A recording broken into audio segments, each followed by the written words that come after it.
So how about that lighting, guys? I can just sort of go in and out of you know, ghostly, spooky light. And, hi, my name is no subscriber, YouTuber, wannabe, film guy. Do you want to make your movies look like all the other movies? Do you want to portray a certain mood that might help in grabbing your audience's attention? Well, you've come to the right place. This is The Real Project.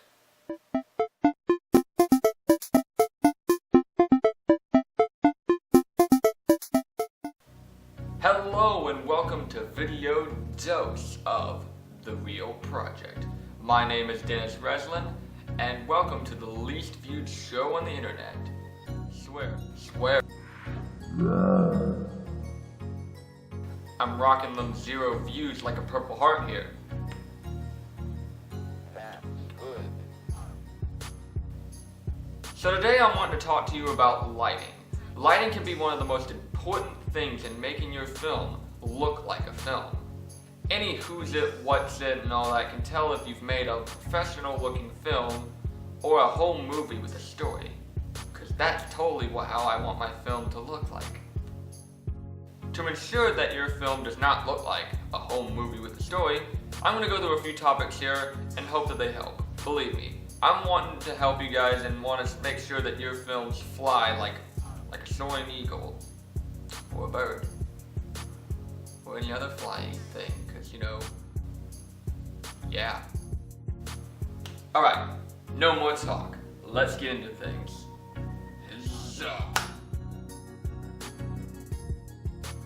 So the first thing that we're going to talk about is how to properly light your scene. To properly light the scene, you want to have at least 3 lights. 1 to light the background, 1 to light the subject, and 1 to pretty much light the rest. This is normally considered 3-point lighting. I myself don't typically use a whole ton of 3-point lighting because I like to work with more shadows and color, but any other person would find this extremely handy and would give your film a little bit more life to it. Another way to bring a bit of life to your film is to use a bit of color and shadow, which leads me to my next point.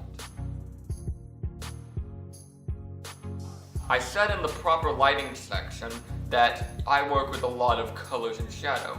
These can make your films look amazing and can even help you read the scene in which you're viewing a little bit better.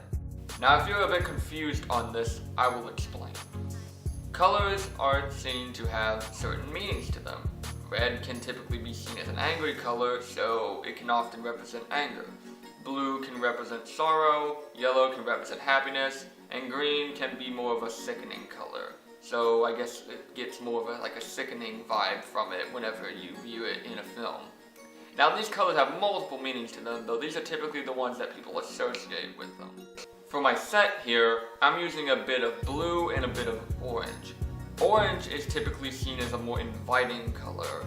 So if you want to analyze my show, it could mean something like invitation in sorrow, or if you want, you can, have that sort of meaning to it. I just feel it look cool, and yeah. Wow, this is getting pretentious. Which leads me to my last point. What is that? Go check that out.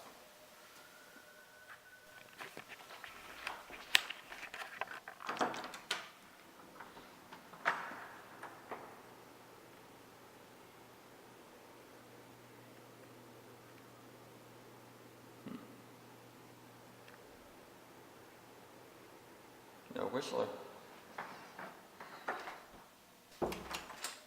Well, completely lost my train of thought. But luckily, I have another tip for you guys to replace whatever I had before. Spotlighting. So there's many ways of getting people's attention with lighting, though one of the most popular ways of doing this is spotlighting. This is one way of doing it, though for me, this is probably my favorite. If you have an entirely black room and there's one light in there, it's pretty likely that you're going to draw your attention to the light there. You're going to look over there. So spotlighting is a perfect way of grabbing people's attention. For spotlighting, all you have to do is just place a light above you and turn everything out, lights, anything like that, and voila, you got yourself a spotlight. Now you can either use it as in a way of like silhouetting something, which is pretty cool. Well, if you think about it, and if you see it done, it's pretty wicked. Like, wow, I mean, look at that, it's just like...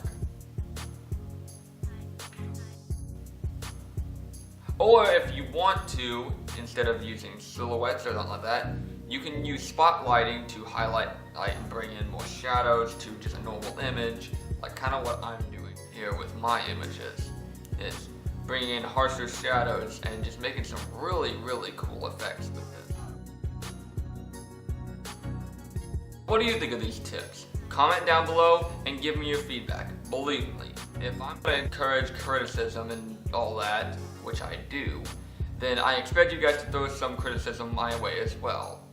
Because believe me, I want to make this show better for you, and I want to be able to help you do better with your stuff. So pretty much, you know, just kind of we're giving it back and forth, bit of back and forth criticism, get that criticism stuff. Like I said, this is Dennis Reslin, and this has been your dosage of